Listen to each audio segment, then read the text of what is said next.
हाँ 26। तो क्या पढ़ा आपने अभी तक, क्या सुना, क्या समझा, क्या समझ में आया माधुरी आई मीन उत्कल कावलरी में माधुरी कादम्बनी कहाँ से आ गई? कुछ समझ में आ रहा है कि नहीं? आ रहा है प्रभु जी, आ रहा है। क्या लग रहा है आपको, क्या बोल रहे हैं श्रील रूप गोस्वामी जी? दास्य की भावना को लेकर कह रहे हैं कि मुझे अपना दास्य तक प्रदान कीजिए। अभी तक तो सुना है कि उनके गुणों का गुणगान करके कि आप इतने कृपामयी हो, आप इतने दयालु हो, मुझे अपना दास्य प्रदान कीजिए। राधा रानी से प्रार्थना कर रहे हैं, आप मुझे अपना दास्य प्रदान कीजिए। कृष्ण से कह रहे हैं कि आपको पता है कि मैं राधा रानी की वस्तु हूँ। आप राधा रानी के कितने प्रिय हो, आपको लगता है कि मैं राधा रानी की प्रिय हूँ, तो आप मुझे अपना दास्य प्रदान कीजिए। फिर उनके सखाओं से इकट्ठे में मतलब एक साथ प्रार्थना कर रहे हैं कि हे सखाओ सखियों, कृपया करके मुझ इस दीन दासी को राधा कृष्ण का दास्य प्रदान करे। फिर हर एक से इंडिविजुअली प्रार्थना करे कि हे ललिता सखी, आप सबको, आप मतलब अति गुणवान हो, और आप राधा कृष्ण को भी अपने वश में करते हो। तो कृपया करके अगर आप मुझे उस योग्य समझे तो आप मुझे दास्य प्रदान करें राधा कृष्ण के, क्योंकि राधा कृष्ण भी आपकी बात को नहीं टाल सकते। फिर विशाखा सखी से प्रार्थना कर रहे हैं कि आप जितने भी करुणामय हो, आप उनमें सबसे श्रेष्ठ हो, आप कृपया करके मुझे राधा रानी का दास्य प्रदान करें। फिर सुबल सखा से कह रहे कि आप राधा कृष्ण दोनों के ही प्रिय नाम सखा हो, तो कृपया करके मुझे अपना दास्य प्रदान करिए, क्योंकि राधा कृष्ण आप दोनों के ही मतलब प्रधान हो। प्रिय नाम सखा आपकी बात नहीं टालेंगे। फिर किंकरियों से भी प्रार्थना कर रहे हैं कि हे किंकरी वृंद, प्लीज मुझे अपना मतलब दास्य राधा कृष्ण का दास्य प्रदान करे। हर एक से दास्य तत्व की प्रार्थना कर रहे हैं अभी तक। तो पहले वेरी उनका गुड। गुणगान करते हैं। राधा दास्यम की प्रार्थना कर रहे हैं। Very nice. और कोई भक्तगण? बिटा दीदी, नीतू दीदी, श्याम सुंदर प्रभु, मोहन प्रभु, प्रिंसी दीदी। क्या प्रिंसी दीदी भाग गई? कुछ एक दो शब्द आपने इस उत्कलिका वल्लरी से हृदय में धारण किया हो कुछ? कुछ बोलना चाहते हैं? एक आध लाइन क्या प्रार्थना कर रहे हैं रूप गोस्वामी जी?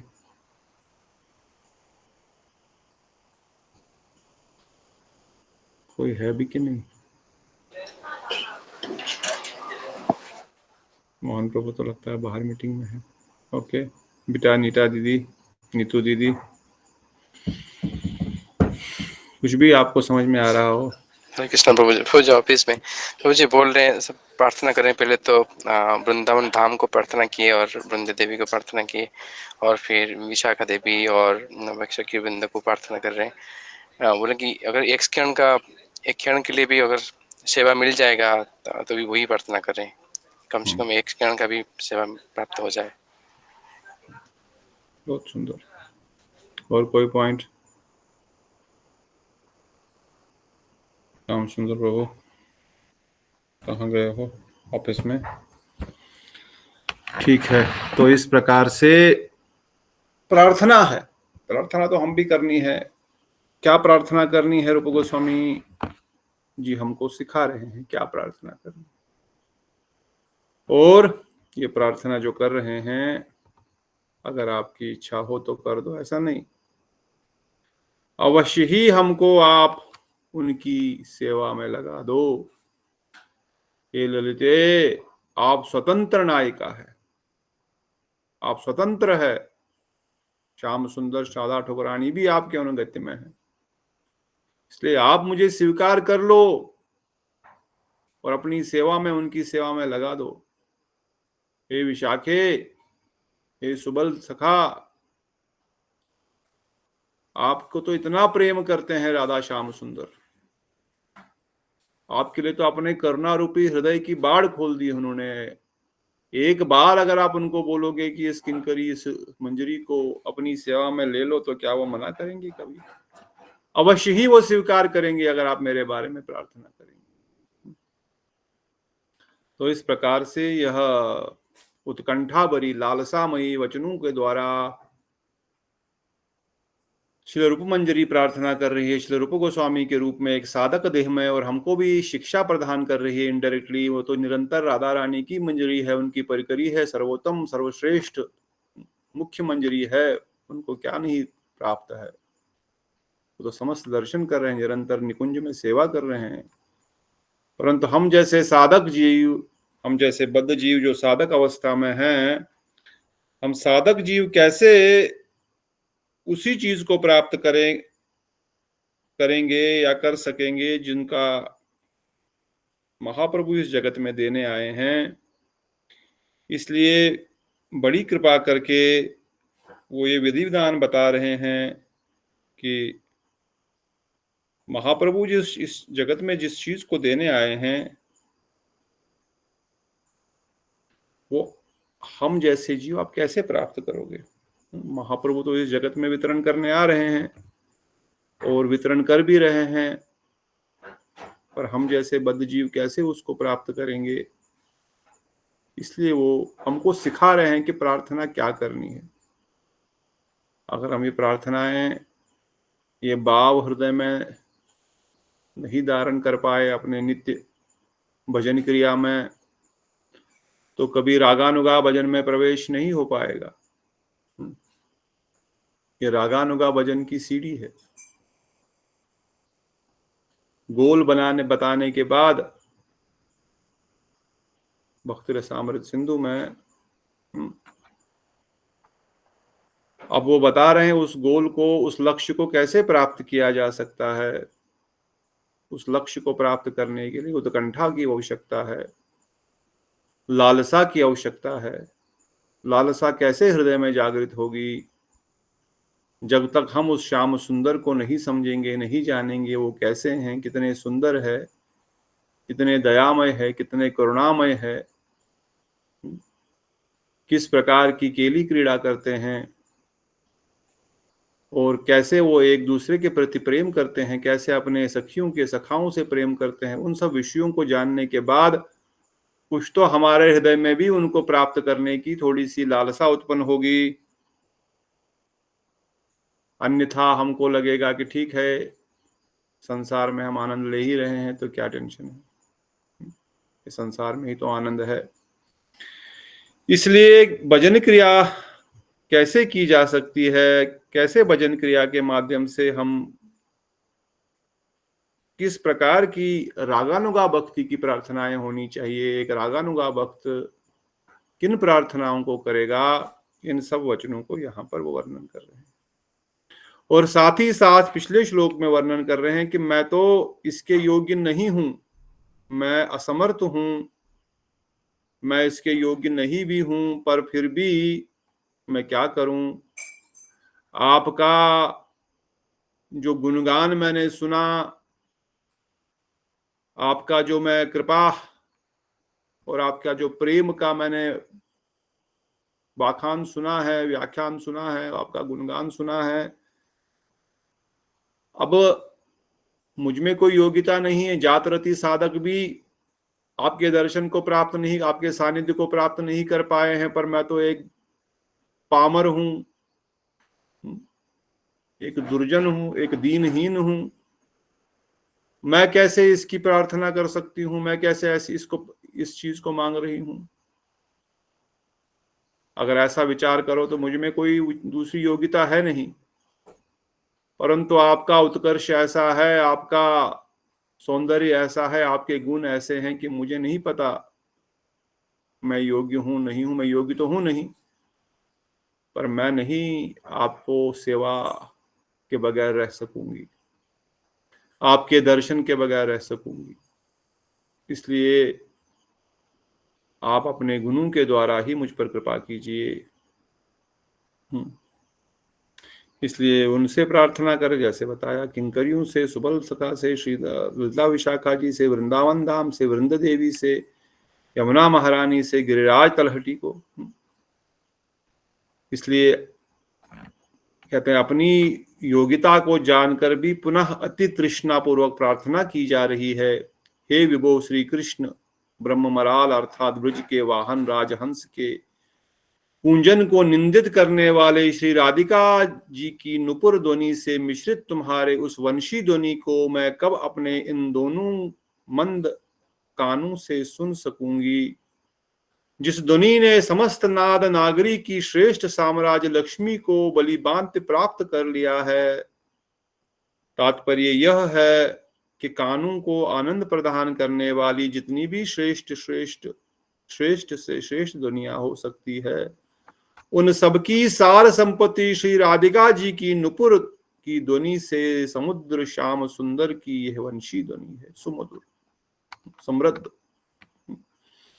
तो अपनी असमर्थता प्रकट करने के बाद समस्त सखी वृंद से प्रार्थना करने, मंजरी वृंद, किंकरी वृंद से प्रार्थना करने के बाद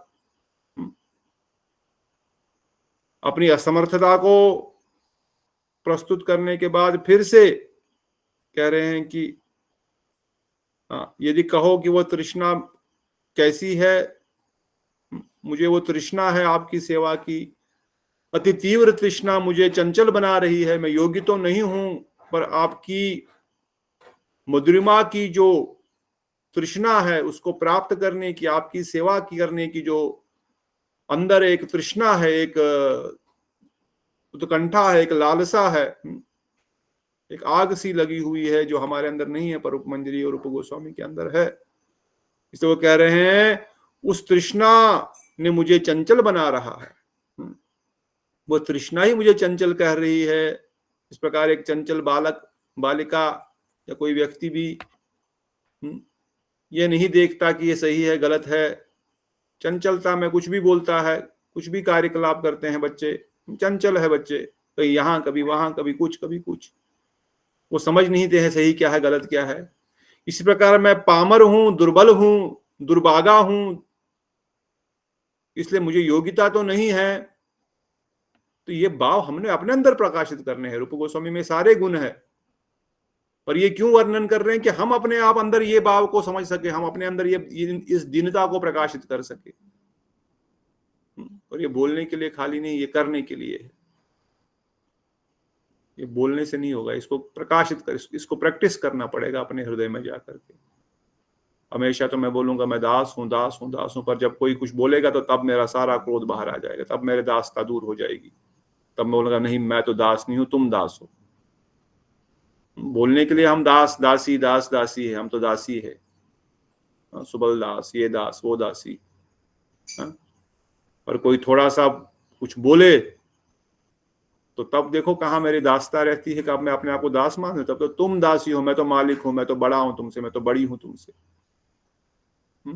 कहाँ गया दैन्य, कहाँ गया दैन्य? फिर दैन्य का तो तभी चक होगा जब हमको वैसी परिस्थितियां आएंगी।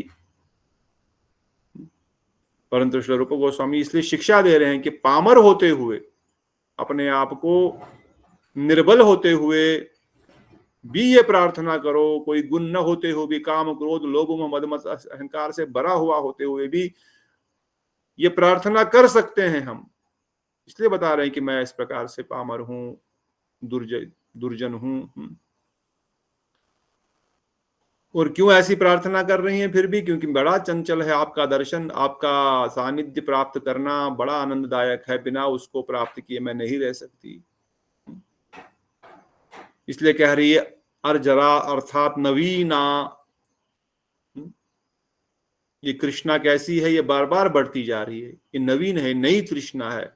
एक ऐसी तृष्णा हमारे हृदय में आ गई है कि मान ही नहीं रही है। मैं क्या करूं? इसलिए आप कृपया करके दर्शन दीजिए। मैं क्या करूं? आप दर्शन दीजिए। और फिर से बता रहे हैं, अपनी योग्यता को जानकर भी पुनः अति तृष्णा पूर्वक प्रार्थना की जा रही है। अपनी योग्यता को जानकर के मतलब मेरी योग्यता नहीं है, इसलिए ये जानते हुए भी वो प्रार्थना कर रहे हैं कि हे विभो कृष्ण, विभो मतलब आप बहुत बड़े हैं, आप बहुत बड़े हैं, हम तो छोटे से शूद्र है, आप क्या नहीं कर सकते। ब्रह्म मराल अर्थात ब्रह्मा जी के वाहन राजहंस के कुंजन को निंदित करने वाली श्री राधिका की मधुर नुपुर ध्वनि से मिश्रित तुम्हारी उस वंशी ध्वनि को मैं कब अपने इन दोनों कानों से सुन सकूंगी।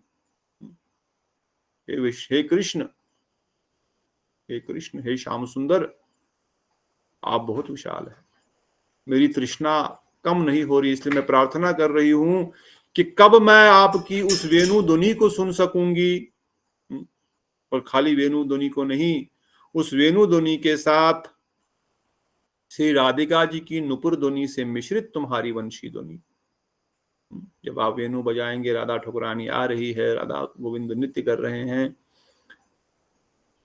आपकी वेणु की ध्वनि के साथ राधा रानी के नुपुर की ध्वनि साथ में सुनाई दी जानी चाहिए।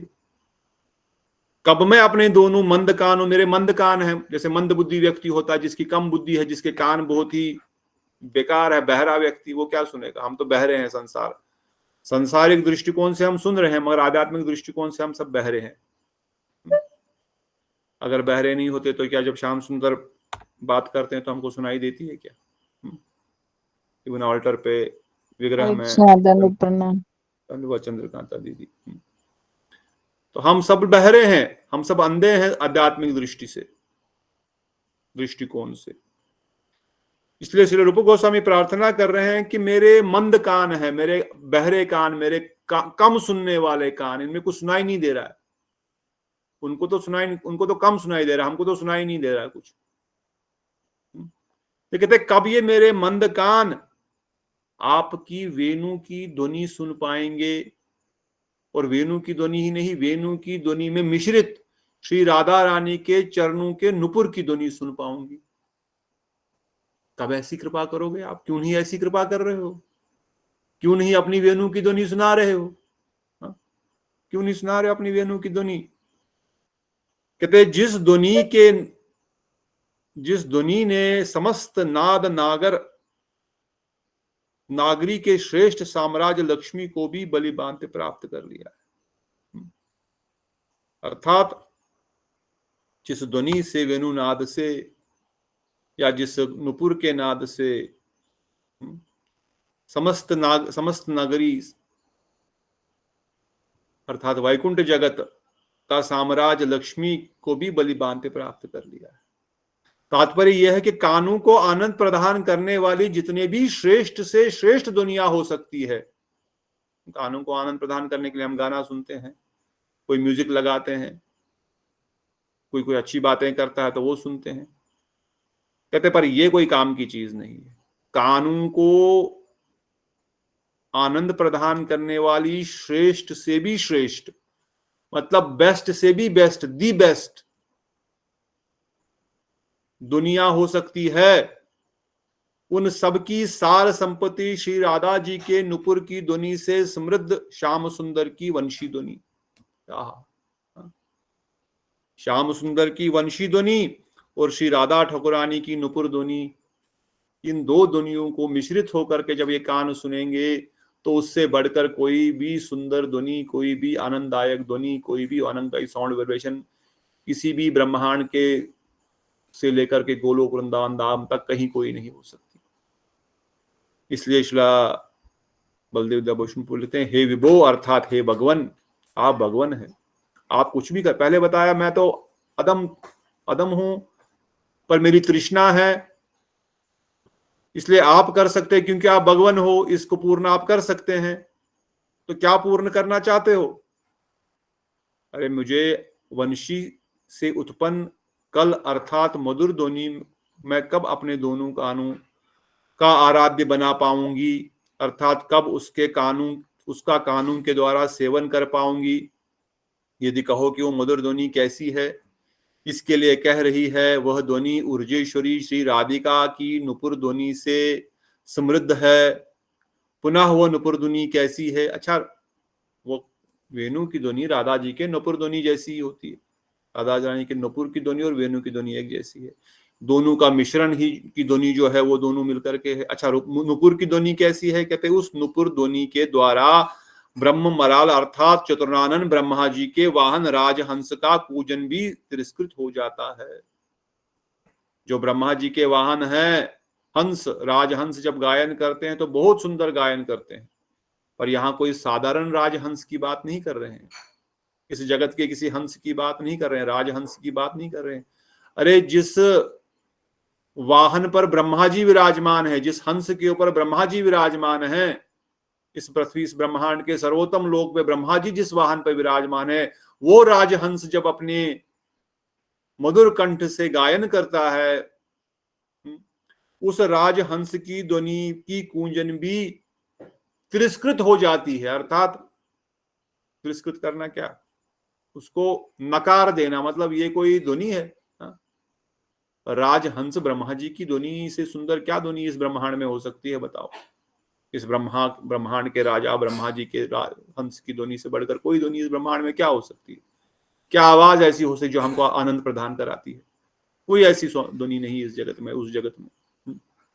इसलिए कह रहे हैं जब आपके वेणु की ध्वनि है और राधा रानी के नुपुर की ध्वनि है, कैसी ध्वनि है? कह रहे अरे उसके सामने तो ब्रह्मा जी के राजहंस के द्वारा की गई कुंजन ध्वनि भी तिरस्कृत है, नकार्य है, बाकियों का तो कहना ही क्या। पुनः वह वंशी नुपुर मिश्रित ध्वनि कैसी है?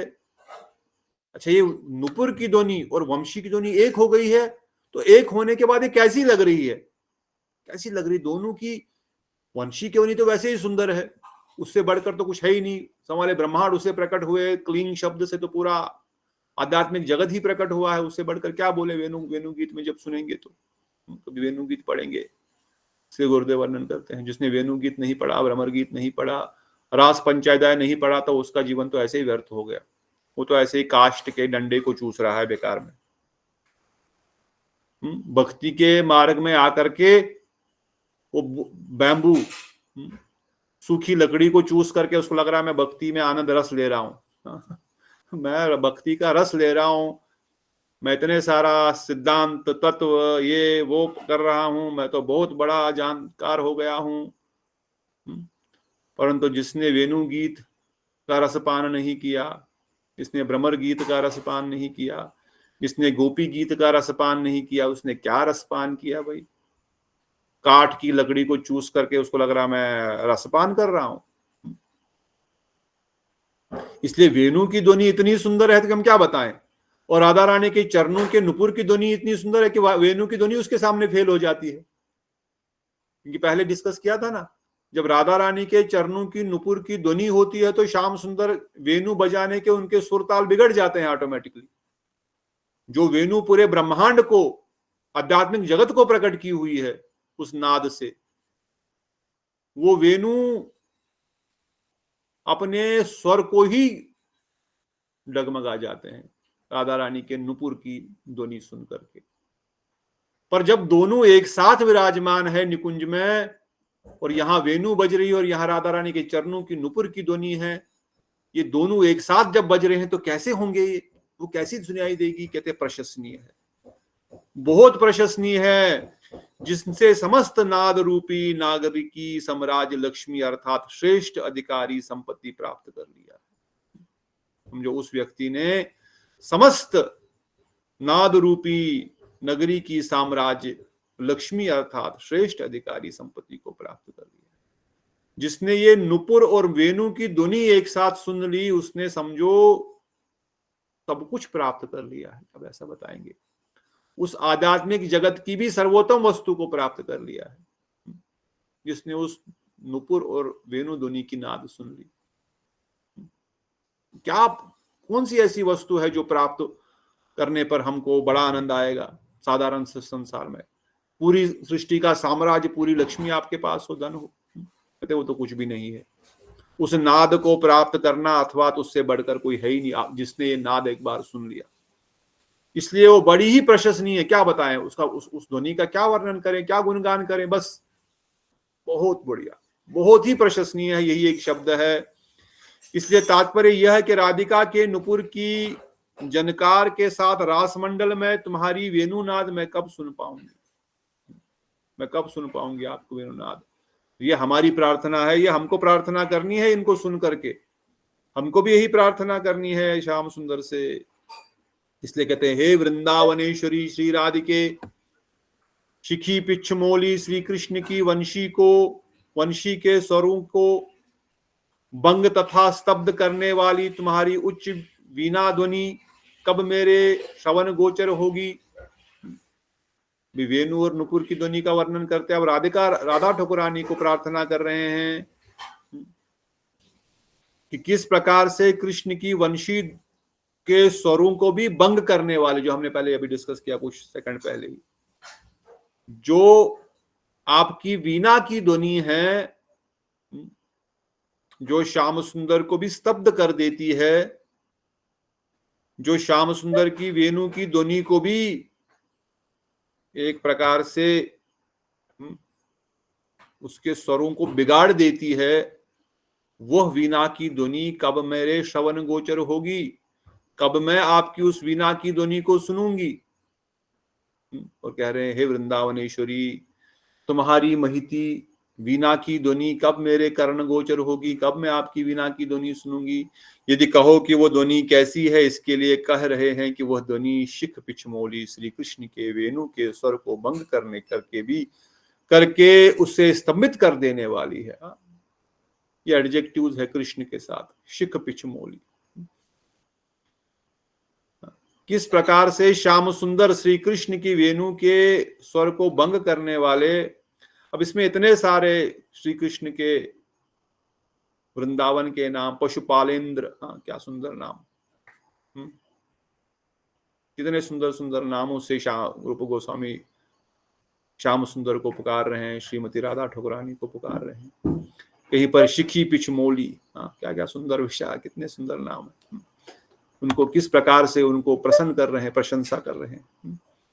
जिस वीणा की ध्वनि के स्वर से मोहित हुए श्री कृष्ण वेणुनाद पहले तो बेसुरेपन को प्राप्त हो करते हैं तथा फिर लड़खड़ाते हुए धीरे धीरे रुक ही जाते हैं।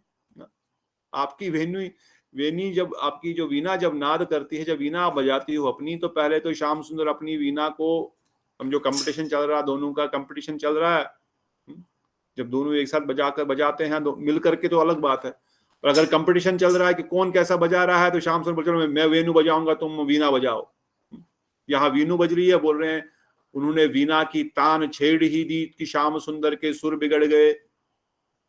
पहले तो उनके सुर ही बिगड़ गए, बेसुरे हो गए, और फिर बाद में वो बजा ही नहीं पाते हैं, वो वेणु को ही छोड़ नीचे रख देते हैं, उनके मुख से आवाज, स्वर, हवा ही नहीं निकलती है, तो क्या बजाएंगे। बेसुरा ही बजाते पर बजा ही नहीं पाते हैं। ये आपके वेणुनाद की, ये आपके वाणी वीणा नाद का वर्णन है। क्या मैं कभी क्षण मात्र के लिए भी तुम्हारी उस वीणा की ध्वनि को श्रवण कर पाऊंगी। क्या मैं क्षण मात्र के लिए उसको श्रवण कर पाऊंगी। क्या आप कृपा करेंगे हे राधिके मुझे उसको प्रदान करने के लिए। इसके बाद दोनों के द्वारा मिलकर किए गए गान को सुनने के लिए याचना की जा रही है। वेणुनाद हो गया, नुपुर हो गया, वीणा हो गई। अब दोनों जब मिलकर के गाते हैं, दोनों राधा श्याम सुंदर मिलकर के जब गाते हैं, वो ध्वनि मुझे सुनाई देगी। हम तो क्या क्या संसार में मांग रहे हैं, हमको ये चाहिए, हमको गाड़ी चाहिए, बंगला चाहिए, 5,000 और प्रमोशन चाहिए, और 10,000 और सैलरी बढ़नी चाहिए, घर थोड़ा बड़ा चाहिए, कमरा थोड़ा और सुंदर बनाना है, ये सामान और लेके आना है, यहाँ पर ये सजाना है, वहां पर ये करना है। अरे यार, क्या मांगना है, क्या प्रार्थना करनी, कितना स्पष्ट शब्दों में वर्णन करें। अरे रोज हमारी प्रार्थना क्या चिंतन होना चाहिए, किस प्रार्थना को हमको निरंतर अपने हृदय में धारण करना है, चिंतन करना है। इन प्रार्थनाओं को, इनको हमको इनकी लालसा होनी चाहिए हृदय में, ना कि संसार में इधर क्या हो रहा, उधर क्या हो रहा है, इसकी शादी हो गई, उसकी बर्बादी हो गई कि नहीं हुई, या इधर क्या किसने किसको कितनी गालियां दी, किसने किसका टांग खींची, यही सब चल रहा है।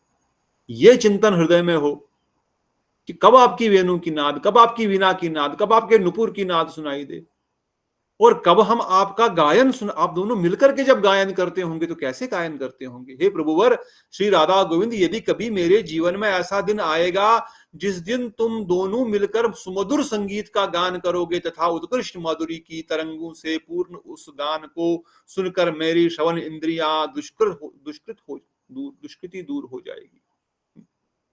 कब ऐसा दिन आएगा? क्या ऐसा कोई दिन आएगा? क्या कभी ऐसा मेरे जीवन में ऐसा दिन आएगा? क्या आप ऐसी कृपा कभी मुझ पर करोगी? करेंगे आप दोनों मिलकर के?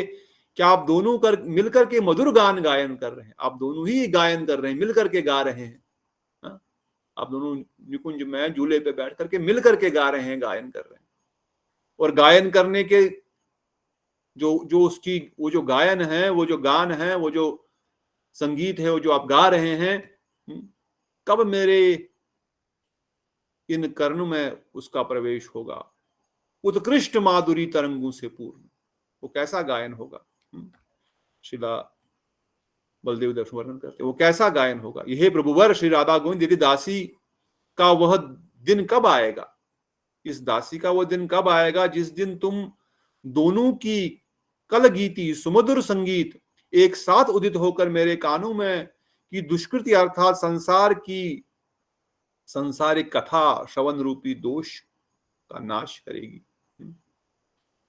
जब श्री कृष्ण के संगीत की ध्वनि सुनेंगे तभी तो संसार के ध्वनियों को सुनना हम बंद करेंगे। जब एक बार बढ़िया चॉकलेट हमको मिलेगा तभी तो फिर 10 पैसे 20 पैसे 50 पैसे की चॉकलेट को छोड़ पाएगा आदमी। जब तक उस रस का एक रस स्वादन का एक बूंद नहीं मिलेगा तब तक संसार के भोगों के इंद्रिय भोगों के रसों को कैसे कोई छोड़ पाएगा? क्योंकि इंद्रियों के स्वामी की सेवा करने से ही आनंद आएगा। ये तो कई बार हम डिस्कस कर चुके हैं। ऋषिकेन ऋषिकेश उत्तम।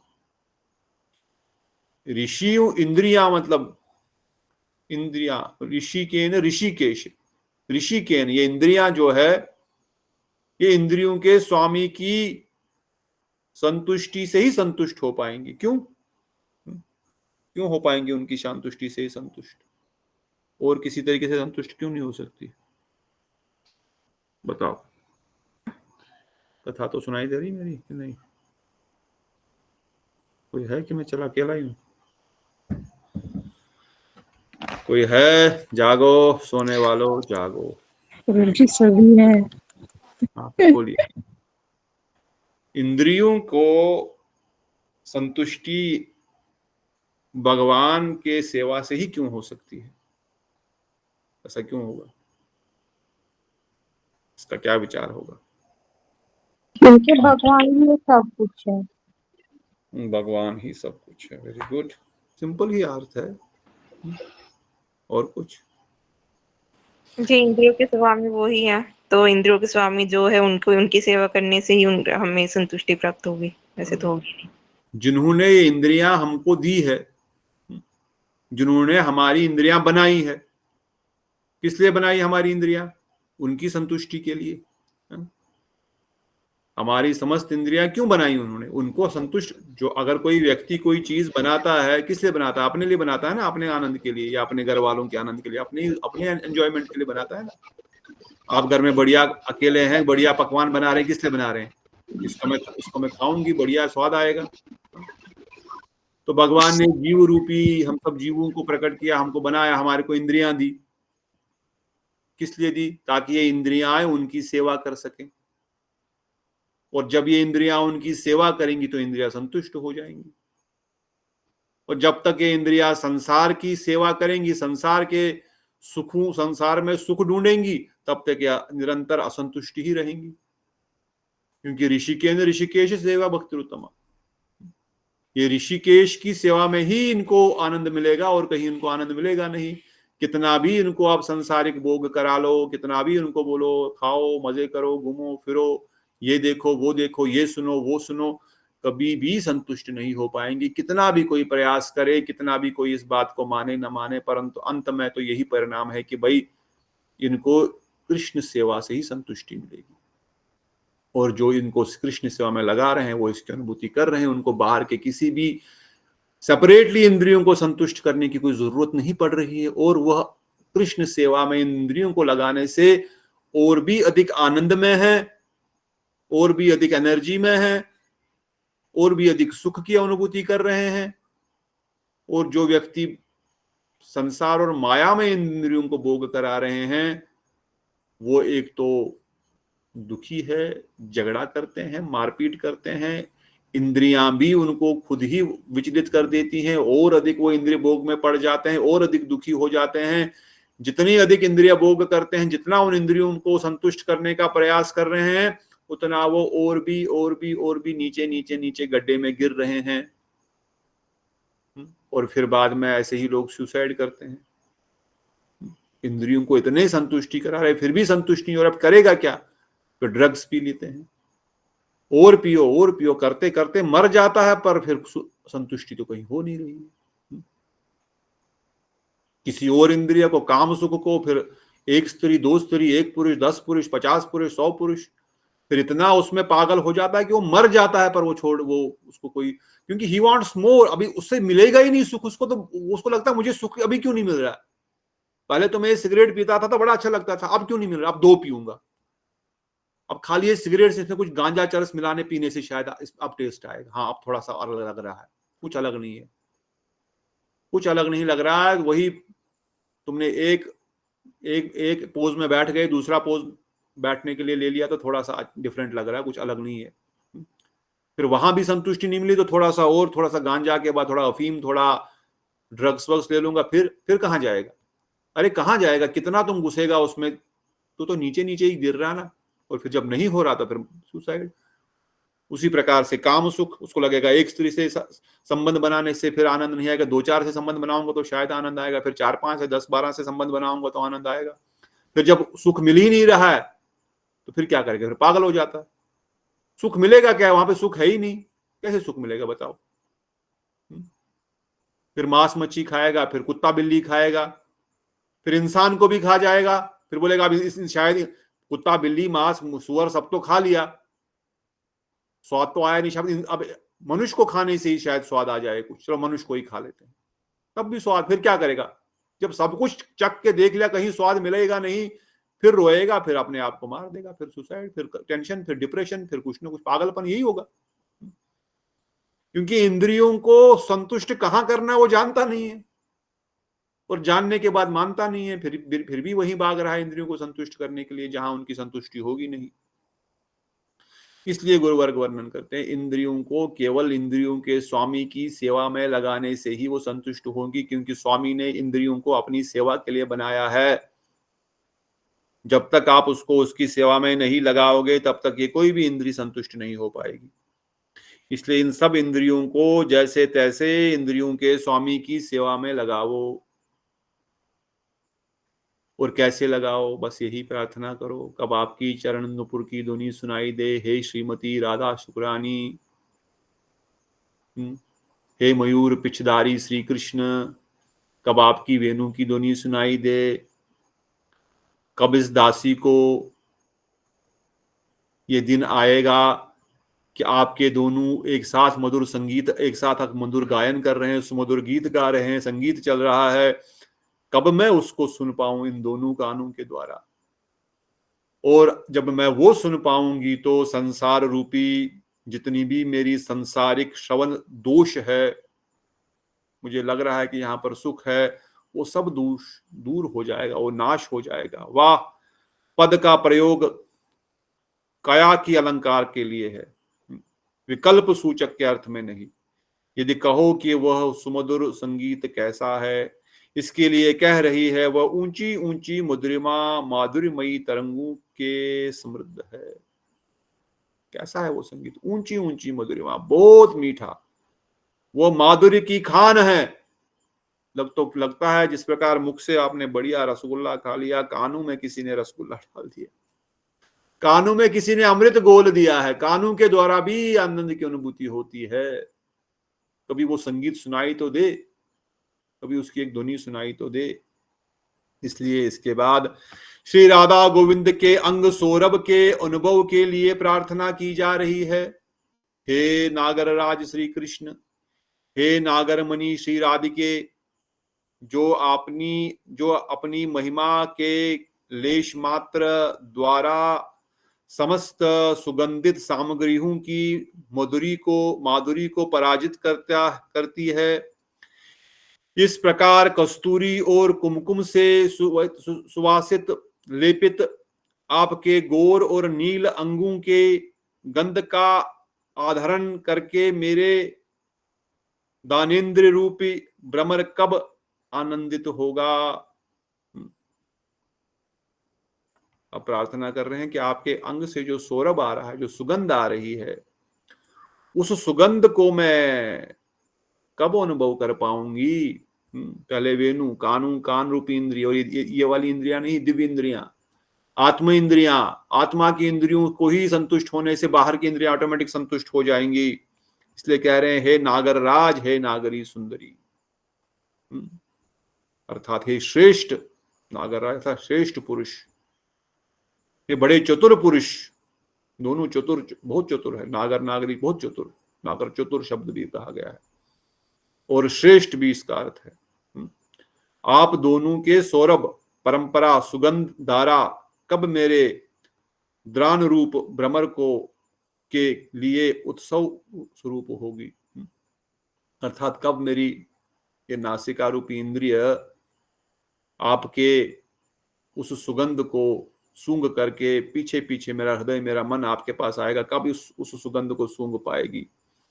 विलोचन कारक के अनुसार सरणी के दो अर्थ है, श्रेणी एवं वतर्म वर्तम। यदि कहो कि वह सौरभ द्वारा कैसी है, कैसी है वो सौरभ, कैसा, किस प्रकार की सुगंध है, इसके लिए कह रहे हैं, तुम्हारे गोर एवं नील अंगों की सुगंध में तुम दोनों ने अंगों पर क्रमशः सुशोभित कस्तूरी एवं कुमकुम पर अनुग्रह करके उनकी सुगंध को अपने में मिलाकर विचित्रता को प्राप्त कर लिया है। अच्छा, किस प्रकार की सुगंध चाहते हो तुम, किस प्रकार की सुगंध हमारे श्री श्याम, उनको तो पता है, श्याम सुंदर के श्री अंग से किस प्रकार की सुगंध आती है। कहते किस प्रकार की सुगंध आती है उनके अंगों से।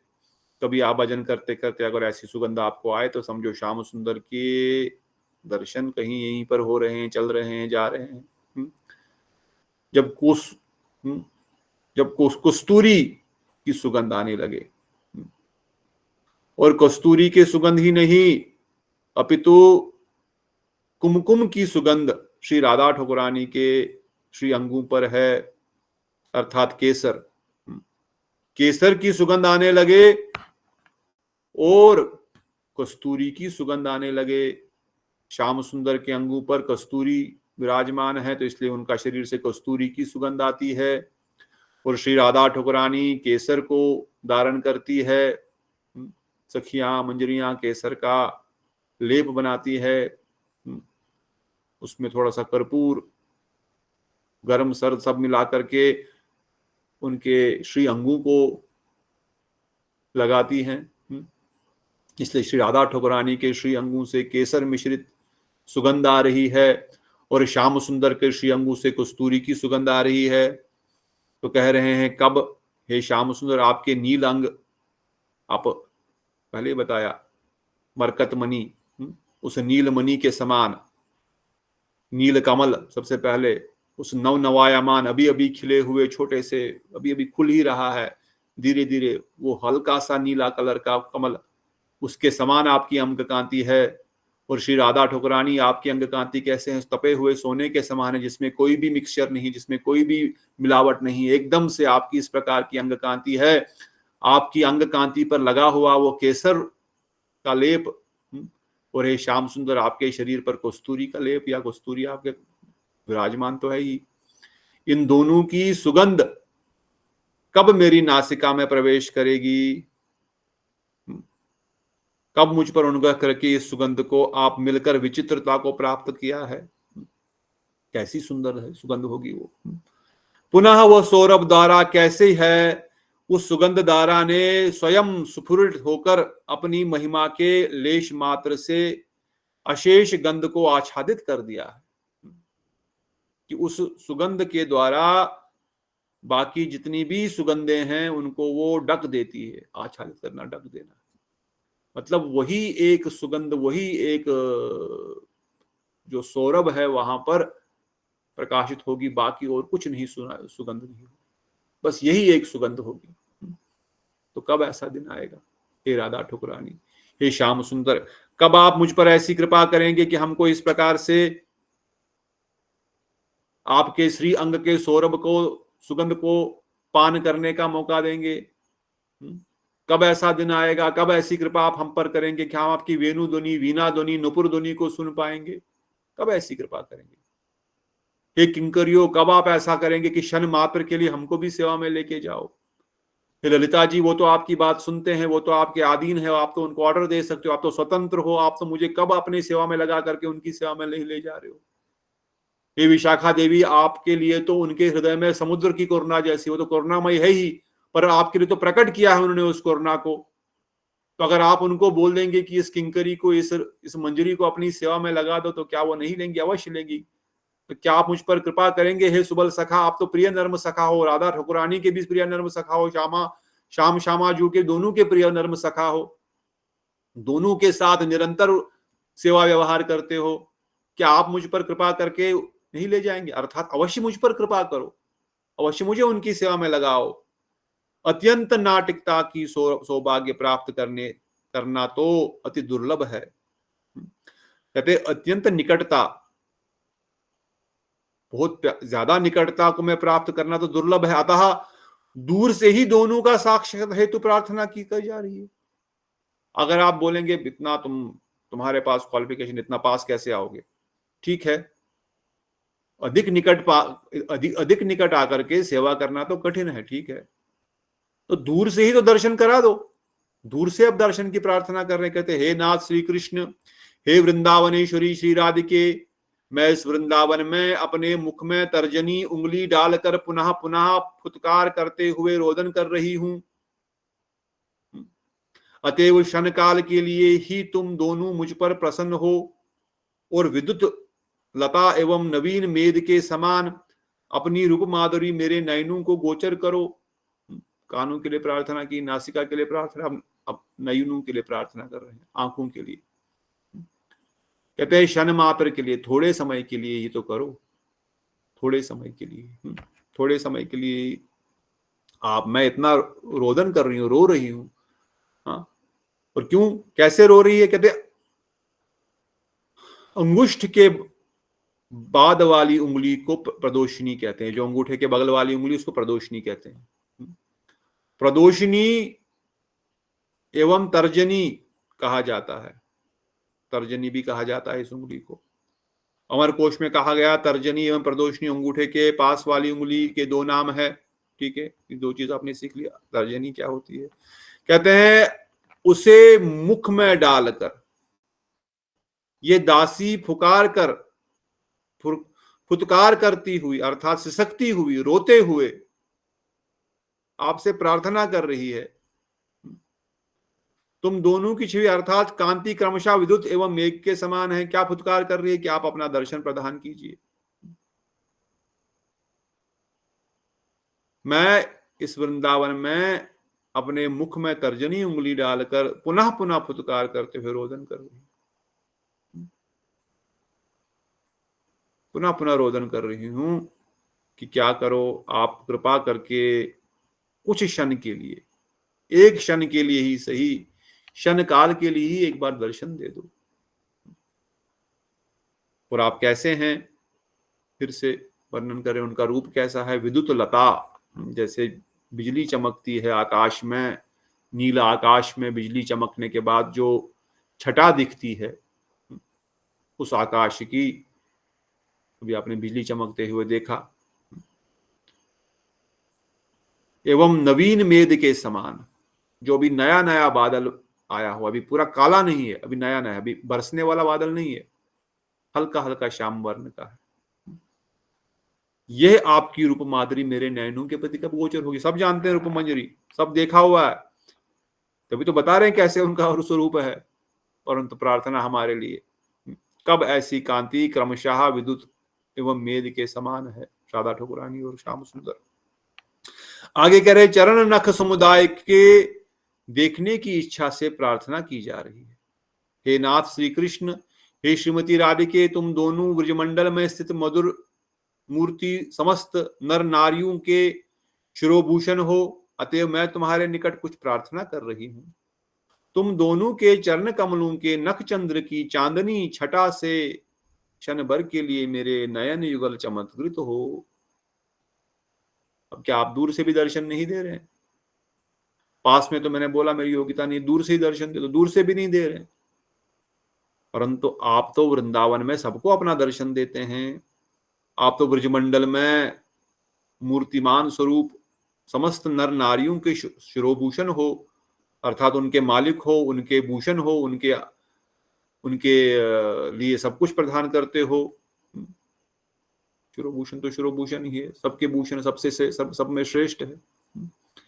अतएव क्या इतना भी नहीं मेरी प्रार्थना सुनोगी? इतनी प्रार्थना तो सुन लो कि आपके चरण के नाखून की जो चंद्रिका है, राधिका के चरणों के नाखून से चंद्रमा जैसी प्रकाश आता है, श्याम सुंदर के भी। उनके चरणों में तो अनंत कोटि विष्णु लोक नम्र पद्मनांजिता हिमाद्रजा परो मुजावरंच जावरापदे अपार सिद्धि रिद्धि दिग्ध संपदांगुली नखे, अपार सिद्धि रिद्धि संपदांगुली नखे। उनके नाखून में समस्त प्रकार की सिद्धियां रिद्धियां विराजमान है। कदा करिष्यसि ही माम कृपा कटाक्ष भाजनम। कहते आपके चरण नख की जो चंद्रिका है, उसकी छटा, उस चंद्रिका का, उस चरण नख का उतना दर्शन तो करा दो। मेरे इन दोनों नयनों को कम से कम आपके चरण नख की का ही दर्शन करा दो, इतना तो कर दो। अर्थ स्पष्ट है। आगे वर्णन करते, अकस्मात परस्पर मिले उन दोनों स्वामी एवं स्वामिनी को देखने की इच्छा से प्रार्थना की जा रही है। कैसे प्रार्थना कर रहे हैं? अरे चरण नख दिखा दो, एक बार झलक दिखा दो, एक बार अपनी अंगों की सौरभ का सुगंध लगा दो, एक बार नुपुर की ध्वनि सुना दो कभी तो। अच्छा ठीक है, चलो ठीक है, आप ना एक काम करो, एक प्रार्थना मेरी सुन लो। हे श्री राधा गोविंद, जिस समय निकुंज भवन के प्रांगण में तुम दोनों परस्पर अकस्मात दर्शन से उत्पन्न हुए प्रचुर आनंद के कारण प्रीति से भरकर एक दूसरे को आलिंगन करते हो, उस समय जगमगाते गौरांग और नीलांग दोनों मिलित होकर ऐसे प्रतीत होते हैं मानो स्वर्ण युद्ध की पुष्प की मंजरी पर मधुपान में रत श्री कृष्णवर का भ्रमर बैठा हो। इस प्रकार मिलित अपने अंगों की सुंदर शोभा मेरे नयन युगल की चमत्कृतिका का अतिशय विस्तार करें। कभी अपने आप को बड़े ही दैनिक स्वभाव को प्राप्त करते हुए वर्णन कर रहे हैं कि मुझे कुछ दर्शन ही नहीं हो रहा, मैं क्या योग्यता है, मेरी कोई योग्यता ही नहीं, फिर भी मैं प्रार्थना कर रही हूं। कभी बता रहे हैं ठीक है कुछ नहीं तो कम से कम चरण नख की दर्शन करा दो, और कभी फिर से तृष्णा आगे बढ़ रही है, लालसा बढ़ रही है हृदय में। जैसे पहले ही बताया, मैं क्या करूं, ये नवीन लालसा, नई लालसा, नया भाव हृदय में उत्पन्न हो रहा है, मुझे ये चीज चाहिए। आप बोल रहे हैं अब मेरे हृदय में ये भाव उत्पन्न हो रहा है, मेरे हृदय की इच्छा है, ठीक है, चाहे मैं योग्य हूं अयोग्य हूं मैं तो नहीं जानती, पर आप भगवान है, आप विभो है, आप बहुत बड़े हैं, आप कुछ भी कर सकते हैं, आप करुणा वाला ही है, आप करुणा के सागर है और आप करुणामयी है। इसलिए हे राधा गोविंद, आप क्या करो, जब निकुंज में आप दोनों अकस्मात मिल जाते हैं बिना प्लानिंग के, इट वाज नॉट प्लान्ड, जिस समय निकुंज के प्रारंभ में तुम दोनों परस्पर अकस्मात दर्शन पाते हुए हो, अरे मिलन हो गया, दर्शन हो गया, तो जो प्रेमी प्रेमिका व्याकुल है एक दूसरे से मिलने के लिए और थोड़े समय के लिए, बहुत समय के लिए नहीं मिल पा रहे हैं, एकदम से जब उसको देख लिया तो कैसे शरीर में तरंग सी उत्पन्न होगी, दोनों को कैसे आनंद की एक तरंग फैल जाएगी। तो एक प्रकार से उसका, उस मिलन का वास्ता देते हुए, उस मिलन के समय एक दूसरे को जो फिर आप आलिंगन कर लेते हो, एक दूसरे को प्रगाढ़ अपनी बाहों में भर लेते हो, आलिंगन कर लेते हो, उस समय जगमगाते गौरांग और नीलांग दोनों मिलित हो जाते हैं। गौरांगी अर्थात श्री राधा रानी और नीलांग अर्थात श्याम सुंदर। लगता है गौरांग और नीलांग एक हो गए हैं। नील कमल उस सुंदर सोने के बर्तन में समा गया है। कैसे भी उपमा दे, क्या हम तो मूर्ख हैं, क्या बोलेंगे। नीलांग गौरांग एक हो गए और ऐसे प्रतीत हो रहे मानो स्वर्ण यूथ की पुष्प की मंजरी पर मधुपान में रत कृष्ण वर्ण का भ्रमर बैठा हुआ। क्या सुंदर वर्णन कर। कैसा लग रहा है? मानो स्वर्ण युत की पुष्प की मंजरी पर, एक स्वर्ण का जैसे पुष्प है, कमल पुष्प हो, एक स्वर्ण का जैसा कमल पुष्प जो है, उस पर एक मधुपान से रत, मधुपान करने के लिए एक भंवरा, नीले कलर का भंवरा, नीले कलर के भंवरे भी होते हैं, एक नील वर्ण का भंवरा उस पुष्प के ऊपर, स्वर्ण वर्ण के उस कमल पुष्प के ऊपर जो भी खिला हुआ है, एकदम नवनवायमान है, उसके ऊपर बैठ गया है। ऐसे आप दोनों का आलिंगन प्रतीत हो रहा है। इस प्रकार मिलित आपके अंगों की सुंदर शोभा मेरे नयन युगल के चमत्कृतिका का अतिशय विस्तार करो। तुम दोनों के अंगों की सुंदर शोभा मेरी आंखों को प्रचुर रूप में चमत्कृत करें, प्रचुर रूप में, मैं पूर्ण रूप से आपके उस अंग की शोभा को देख करके चमत्कृत हो जाऊं, अर्थात आनंदित हो जाऊं, या उसको देख करके मैं सरप्राइज, चमत्कार हो जाए, वाह। और यदि कहो कि किस स्थान पर, इसके लिए कहते हैं निकुंज भवन के प्रांगण में। कहां पर एक दूसरे का आलिंगन करेंगे? कहीं बाहर तो नहीं कर सकते, नंद भवन में तो नहीं हो सकता, नहीं, जहां पर हम निसंकोच एक दूसरे का आलिंगन कर सकते हैं वो निकुंज में ही हो पाएगा। यदि प्रश्न हो तुम दोनों कैसे लग रहे हो, उस समय कैसे दर्शन करना चाहते हो, कैसे लग रहे होंगे, इसके लिए कह रहे हैं अकस्मात परस्पर का दर्शन होते ही उसे अतिशय उल्लासित होने के कारण, एक अचानक देखने के कारण बहुत अधिक आनंद आ गया। जो विरह थी, विरह की अग्नि दूर हो गई, जो नहीं मिले थे कुछ समय से, एक आध घंटा, आधा घंटा भी उनके लिए बहुत ही दुष्कर है दूर रहना। तो अब न मिलने के कारण जो ही मिल गए, जो उल्लासित हो गए, बड़े आनंदित हो गए, प्रीति से बढ़कर एक दूसरे को आलिंगन करते हुए। अगर पहले से बैठे हैं तो आलिंगन नहीं होगा, दोनों सेवा कर रहे हैं, दोनों कोई खेल रहे हैं, चौसठ खेल रहे हैं, कुछ लड्डू खिला रहे हैं, कुछ गेम खेल रहे हैं, तब तो आलिंगन होगा नहीं। इतना कुछ ना कुछ बहाने से कृष्ण आलिंगन करते रहते हैं, पर जब बड़े समय मिलने के बाद अभी मिले हैं, पहली बार अभी अचानक मिल गए हैं, तो अवश्य ही एक दूसरे को देख करके हृदय में आनंद की अनुभूति बढ़ेगी। श्याम सुंदर आल्दो आत्मराम है, आप्त काम है, पर वो जानते हैं कि राधा ठकुरानी उनको देख करके बड़ी आनंदित हो जाती है। इसलिए श्याम सुंदर, राधा ठकुरानी जब उनको देखती है, गोपियां उनको देखती है, तो श्याम सुंदर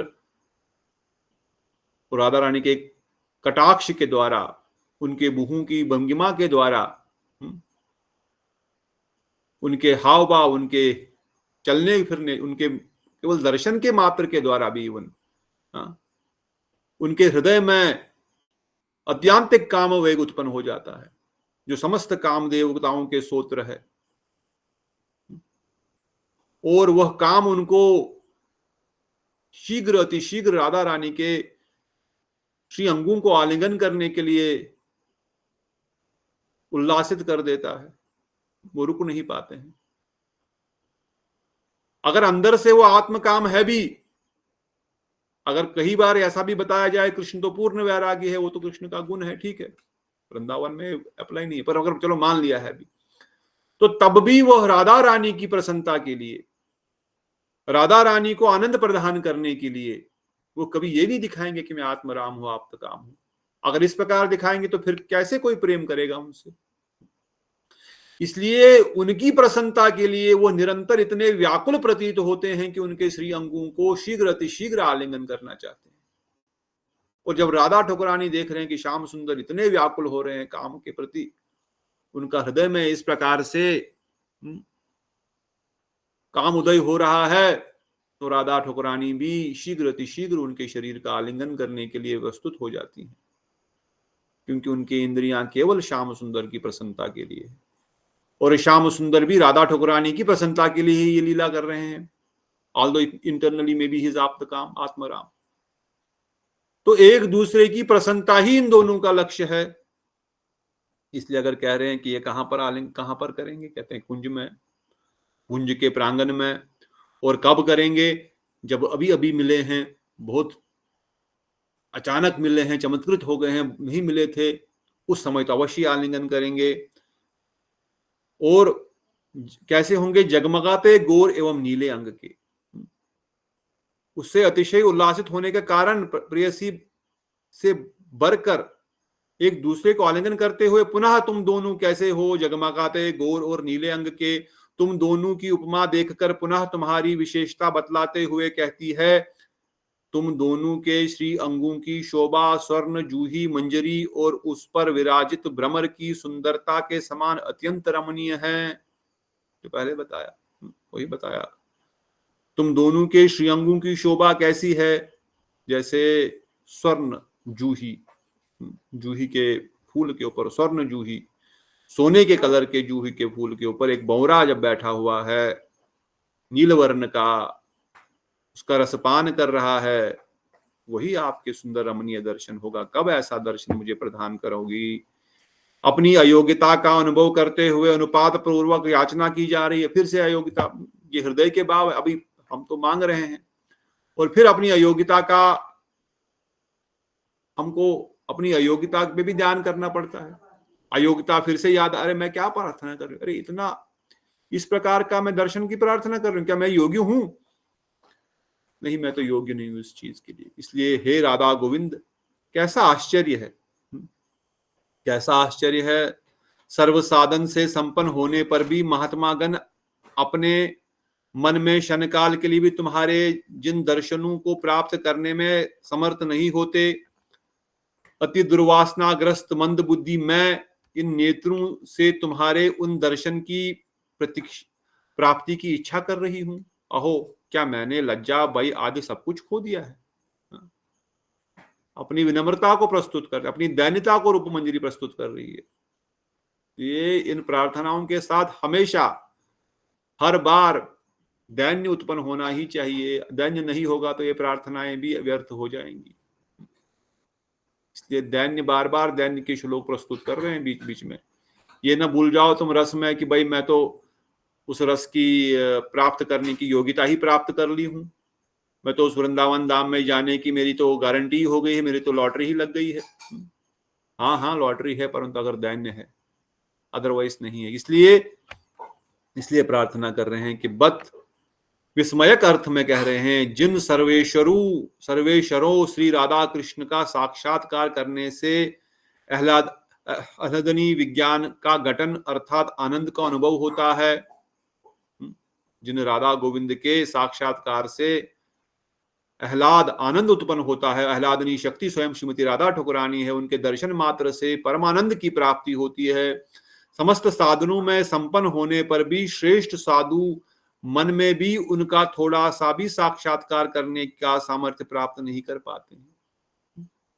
जो श्रेष्ठ साधुगण है, जो हजारों हजारों लाखों लाखों वर्षों से, युगों से तपस्या कर रहे हैं उनको प्राप्त करने के लिए, उनका साक्षात्कार करने के लिए, पर उनका साक्षात्कार करने के लिए वो समर्थ नहीं हो पा रहे हैं, उनके अंदर वो क्वालिटी, वो योग्यता नहीं आ रही है। फिर मैं कैसे ये प्रार्थना कर रही हूं? कहते ऐसे तुम दोनों के नेत्रों से दर्शन करने की इच्छा करने वाली प्राकृतिक इंद्रियों और देह से युक्त अति दुर्वासनामय मंदबुद्धि मेरे जैसी दीनहीन दासी भय और लज्जा का परित्याग कर मानो निगल गई है। मैं दुष्ट हृदय वाली या वाला, मैं वाली ही सब है, वाला तो कोई नहीं है यहां। मैं दुष्ट हृदय वाली,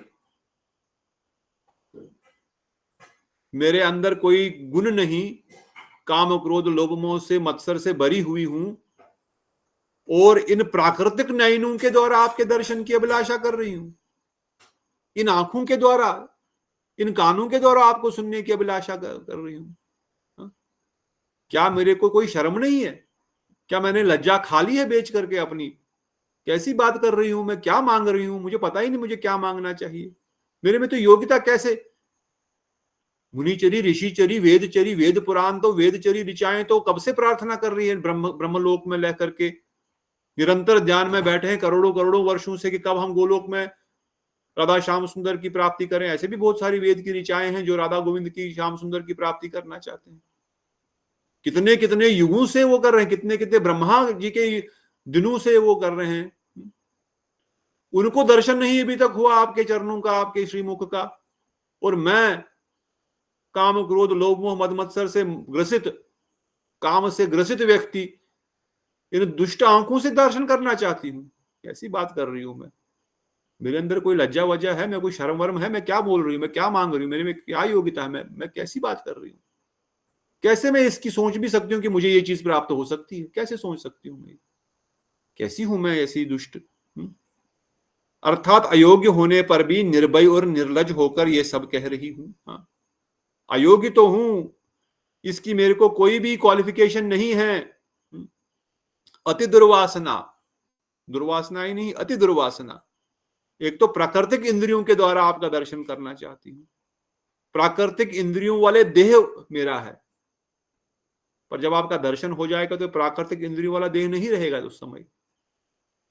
कृष्ण की आह्लादनी शक्ति, आह्लादनी और संवित का प्रकाश, शुद्ध सत्व विशेष, संवित ही ना, संदनी, शुद्ध सत्व विशेष आत्मा जब वो प्रकाशित हृदय में हो जाएगा तो फिर ये शरीर जो है वो प्राकृतिक इंद्रियों के देह वाला नहीं रहेगा। बाहर से दिखेगा वैसा ही, पर वो दिव्य हो जाएगा, वो दिव्य इंद्रियों द्वारा हो जाएगा।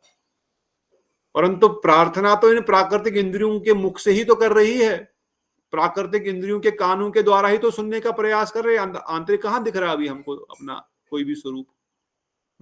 और इतना ही नहीं, एक तो ये इस प्राकृतिक देह में दर्शन करने की प्रार्थना करती हूं, और अति दुर्वासना, दुर्वासनाओं से बरी नहीं, अति बहुत ज्यादा दुर्वासनाएं मेरे हृदय में है।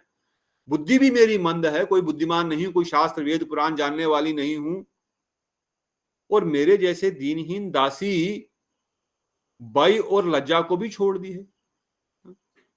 भय भी नहीं, मुझे डर भी नहीं रही मैं क्या मांग रही हूं, किन से मांग रही हूं, और लज्जा भी नहीं मेरे पास है, ये सब मैं निगल ली हूं क्या? परंतु क्या करूं, ये तृष्णा ऐसी है,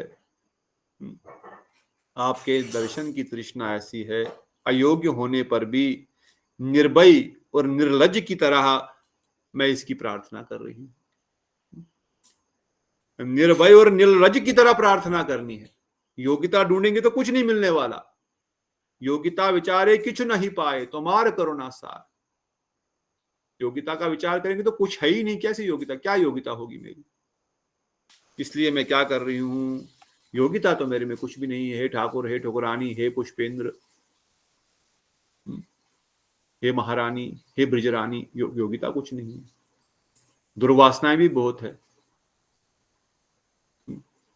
परंतु आप बड़ी करुणामयी है। मेरे को शर्म नहीं, मेरे को कोई भय नहीं, मैं बेवकूफ हूं, मैं मूर्ख हूं, मंद बुद्धि हूं, परंतु फिर भी मेरी यही अभिलाषा है, मेरी यही प्रार्थना है कि आप दर्शन करा दो। इस प्रकार से प्रार्थना करने में अपने अति मूर्खता बतलाकर भी अब वैसी प्रार्थनाओं में युगल की माधुरी ही कारण है, इसी को बतलाया जा रहा है। इस प्रकार की प्रार्थना करने में अति मूर्खता, मैं बहुत मूर्ख हूं, इस प्रकार की प्रार्थना कर रही हूं, परंतु वैसी प्रार्थनाओं में युगल की माधुरी की ही का ही कारण है। पर ऐसी प्रार्थना क्यों कर रही हूं? क्योंकि आप इतने मधुर है, आप इतने सुंदर है, आप इतने दयावान है। मैं मूर्ख हूं, अयोग्य हूं, फिर भी ये प्रार्थना कर रही हूं क्योंकि इसका कारण आप ही है। आप इतने सुंदर है तो मैं क्या करूं? इसलिए अथवा उपरोक्त प्रार्थनाएं करने में मेरा दोष ही क्या है? मेरा दोष क्या है इसमें? आप इतने सुंदर है, आपका सौंदर्य चमत्कृत कर रहा है, तो मैं आपके सौंदर्य को एक बार दर्शन करना चाहती हूं, तो इसमें मेरा क्या दोष है? आप सुंदर क्यों है फिर? आप क्यों सुंदर है फिर? आप क्यों इतना करुणा वाल्य है? अगर नहीं होते तो मैं दर्शन करने की अभिलाषा ही नहीं करती। आप है इसलिए मेरे हृदय में आशा आ रही है, तो इसमें मेरा क्या दोष है? हे वृंदावनेश्वर कृष्ण, हे वृंदावनेश्वरी श्री राधे, तुम्हारी नित्य नवीन गुण माधुरी बला किसको उन्मादित नहीं करती? बताओ, आपके नित्य नवीन गुण माधुरी किसको भी उल्लासित नहीं करती, किसको ये आकर्षित नहीं करेगी? अर्थात तुम दोनों की गुण माधुरी की मधु में मत होकर ही मैं ऐसी प्रार्थना कर रही हूं। आपके गुणों का मैंने बारे सुना है, मैंने सुना है अहो बाक्यम स्तन कालकूटम, मैंने सुना है कर्णयो कर्णिकाकारम विवर्ध वैजंती च मालम, और भी बहुत सारे कृष्ण कारणामृत के श्लोक बिलोमंगल ठाकुर वर्णन करते हैं कैसे श्याम सुंदर का स्वरूप है। अभी कृष्ण कारणामृत पढ़ेंगे तो और भी श्याम सुंदर के स्वरूप का एक एक अंग का सुंदर का वर्णन होगा। कृष्ण कर्णामृत, कृष्ण रूपी कथा को कर्णों का अमृत बताया गया, कानों के लिए अमृत है वो ग्रंथ। इसलिए कह रहे हैं कब, अच्छा मेरा कोई इसमें दोष नहीं, मैं ऐसी प्रार्थना करूं, मैं निर्लज हो गई हूं, मैं अपनी शर्म हया और अपने भय को छोड़ दी हूं, मैं क्या करूं? क्योंकि तुम दोनों के गुण ऐसे सुने हैं, तुम दोनों की गुण माधुरी, तुम दोनों की वेणु माधुरी, रूप माधुरी के बारे में ऐसा सुना है, मैं ऐसे मत होकर की ऐसी प्रार्थना कर रही हूं। इसलिए तुम दोनों की गुण माधुरी अर्थात दोनों का उद्धार करने वाले, पतितों को पवित्र करने वाले आदि गुणों की मधुरता और तुम्हारी नित्य नवीनता किसे उन्मादित नहीं करेगी? मैंने सुना है आपके गुणों के बारे में, मैंने सुना है आप पतितों को पावन करने, आपका नाम पतित पावन भी है, और अगर मेरे अंदर ये दोष है तो मैं पतित हूं और आप पतित पावन आपका नाम है, तो इसको पावन आप ही करोगे। आप परम दयालु है, मैंने ऐसा सुना है, आप दयालु हो तो मुझ पर दया आप करेंगे, तो इसीलिए तो मैं मांग रही हूं। मैं कौन सा कुछ गलत मांग रही हूं? अगर आपका नाम ही पतित पावन है और मैं पतित हूं तो मुझे पावन तो करोगे ना। आप अगर करुणा सागर है तो मैं करुणा का भिखारी हूं, तो मुझे तो भीख मिलनी चाहिए। सागर के पास एक बूंद देने के लिए कौन सा बड़ा तूफान आ जाएगा? एक बूंदी तो मांग रही हूं दर्शन की, एक झलक ही तो मांग रही हूं।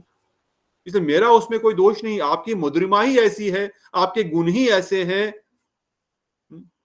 और नित्य नवीन आपका स्वरूप है, वो उन्मादित कर देता है। सब कुछ भूल जाती हूं मैं और कुछ नहीं, बस आपका ही चिंतन होता है। उन्माद डिफाइन किया था ना, उन्माद सब कुछ भूल जाना, बस आपके ही दर्शन की अभिलाषा मेरे पास रह जाती और कोई अभिलाषा रहती नहीं है। रमणीय वस्तु की मनोहरता के कारण रंग दरिद्र का भी उसके प्रति लोभ होना स्वाभाविक होता है, अतः मुझ दीन की उन्मादिता का कारण भी वस्तु की रमणीयता ही है, यही भाव है। एक दरिद्र व्यक्ति भी, भिखारी व्यक्ति भी कोई सुंदर मनोरथ वस्तु को देख करके उसको पाने की अभिलाषा करता है, भले उसको पता है मेरे पास योग्यता नहीं है, मैं भिखारी हूं, मेरे पास कुछ है ही नहीं, पर कोई सुंदर वस्तु उसको दुकान पे लिखी कि उसके मन में भी करेगा कि मुझे ये वस्तु चाहिए, मेरे पास भी अगर ये वस्तु होती तो बड़ा मजा आता मुझे। वो दरिद्र है, कुछ पैसा नहीं है जेब में, पर देख करके इच्छा तो करेगी ना कि मुझे भी चाहिए थी ये वस्तु। करेगी कि नहीं करेगी? क्या लग रहा है आपको? खत्म होगी कथा, जागो। करेगी कि नहीं? करेगी प्रभु जी। कोई सुंदर वस्तु देखी तो किसका भी मन करेगा यार मैं इसको घर लेके चला जाऊं। तो बढ़िया गाड़ी देखी, हम तो पास बैंक में फूटी कोड़ी नहीं, बढ़िया गाड़ी देखी, क्या गाड़ी चमचमाती है, वाह, मेरे पास भी होती तो मजा आ जाता। मन तो करेगा, मेरे पास योग्यता नहीं, मेरे पास पैसा नहीं, मैं खरीद नहीं सकता, मैं जानता हूं, परंतु देख करके लगेगा वाह मेरे पास भी मजा आ जाता है ऐसी गाड़ी। इसलिए कहते हैं रूप गोस्वामी जी, मेरा क्या दोष है? आपकी मधुरिमा इतनी सुंदर है, आपका नवीन नवनवायमान स्वरूप इतना आकर्षक है कि कोई भी उसके प्रति आकर्षित हो रहा है। एक भिखारी भी, एक दरिद्र भी कोई रंग बिरंगी वस्तु को देख करके, सुंदर वस्तु को देख करके मन में उसके भी आता है कि मुझे चाहिए, तो मैं भी इसीलिए प्रार्थना कर रहा हूं मुझे आपको दे दो। अब जिसके पास देने की क्षमता है वो तो दे सकता है ना। हम किसी दूसरे भिखारी के पास मांगने जाएंगे, भाई मुझे ये गाड़ी दे दो, बोलेगा मेरे पास क्या है मैं तुमको दूंगा, मेरे पास तो खुद ही नहीं, मैं तुमको क्या दूंगा। पर जिसके पास अरबों रुपया है और जो अरबों रुपया बांटे जा रहा है, अरबों गाड़ियां दिए जा रहा है सबको, वो तो दे सकता है ना उसके पास जाने से। और आपके पास है, आप दे सकते हो, इसलिए आपसे ही प्रार्थना कर रही हूं कि आप इसको मुझे प्रदान करो। मेरा दोष नहीं, मैं ये मांग रही हूँ, ये आपका दोष है क्योंकि आप इतने सुंदर है। ये आपका दोष है कि आप इतने करुणा वाले हैं। ये आपका नाम है पतित पावन, मेरा नहीं है। मैं तो पतित हूं, मैं तो बद्ध जीव हूं, पर आप तो पतित पावन है।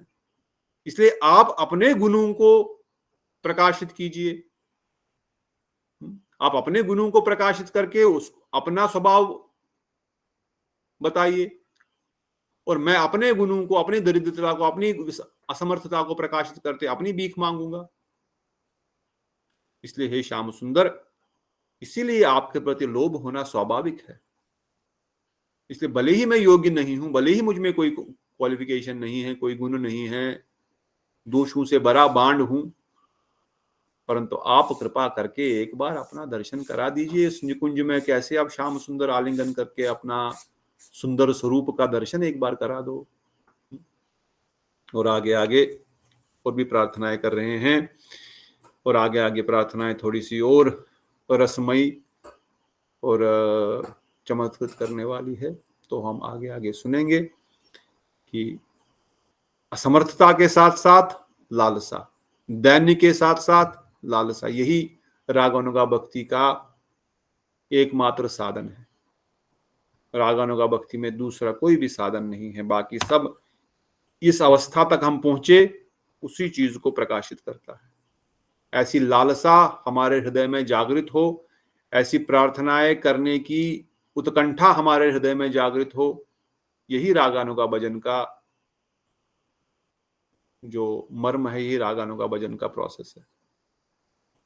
कब हमारे हृदय में ऐसी प्रार्थनाएं करने की, और जब ऐसी प्रार्थनाएं हमारे हृदय में करने की लालसा आ जाएगी, ऐसा विचार, ऐसा इस प्रकार से हमारा हृदय इन चीजों को प्राप्त करने के लिए लालायित होएगा, और श्योर लोलम तत्रप्य कल्य मूल्यम, अवश्य ही श्याम सुंदर उसको प्रदान करेंगे। तो आगे आगे रूप मंजरी भी हमको बताएंगी। तो यहाँ पर रुकता है। कोई प्रश्न किसी का है तो, या कोई और कमेंट?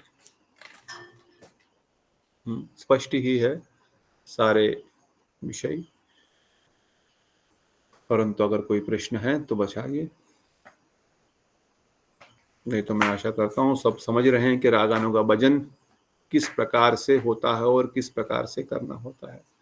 दैन्य, लालसा, दो चीजों को साथ में रखना, और इन्हीं शब्दों को हम निरंतर अपने हृदय में प्रकाशित करें, इन्हीं वचनों को, इन्हीं बातों को चिंतन करें, इन्हीं के बारे में सोचें, कब मुझे मिलेगा, कब मुझे, न कि मुझे संसार कब मिलेगा, न कि मुझे गाड़ी बंगला कब मिलेगा, नहीं, ये कब मिलेगा, कब उसका दर्शन होगा, कब वो वेणु की ध्वनि सुनूंगी, कब वो नुपुर की ध्वनि, वेणु दुपुर की ध्वनि से मिश्रित कब मैं सुनूंगी, कब वो वीणा नाद सुनूंगी, कब श्याम सुंदर आलिंगन करके चमत्कृत हो रहे, ऐसा दर्शन कब होगा, कब ऐसा होगा, यही इसी का चिंतन निरंतर हमारे हृदय में हो, कब ऐसा होगा, अरे मुझे कब होगा। अच्छा योग्यता तो नहीं, हाँ योग्यता तो नहीं है, वो तो बताया, पहले ही बताया, योग्यता तो मेरी भी नहीं है, पर मुझे तो आप तो दया, आप तो करा सकते हैं। तो योग्यता ना होते हुए भी ये प्रार्थनाएं करना ही रागानुगा भजन है। ठीक है, अगर कोई प्रश्न नहीं है तो यहाँ पर रुकेंगे, मगर दैनिक बहुत आवश्यक है, बिना दैन्य के कोई भी प्रार्थना स्वीकार नहीं होती है। इसलिए वो दैन्यता, अपनी असमर्थता को केंद्र में रखते हुए निरंतर ये प्रार्थनाएं होंगी। इन्हीं वचनों के साथ यहाँ पर रुकते हैं। बोलो श्री श्री राधा गोविंद ललिता विशाखा जू की जय, समस्त ब्रजवासी जन की जय, समस्त सखा वृंद की जय, समस्त ललिता विशाखा सखा श्रीराम समस्त गोप वृंद की जय, समस्त कंकरी वृंद की जय, समस्त मंजरी वृंद की जय, वृंदावन निवासी जत जन की जय, वैष्णव वृंद की जय, सतवासी गुरु महाराज की जय, गौर प्रेमानंदे।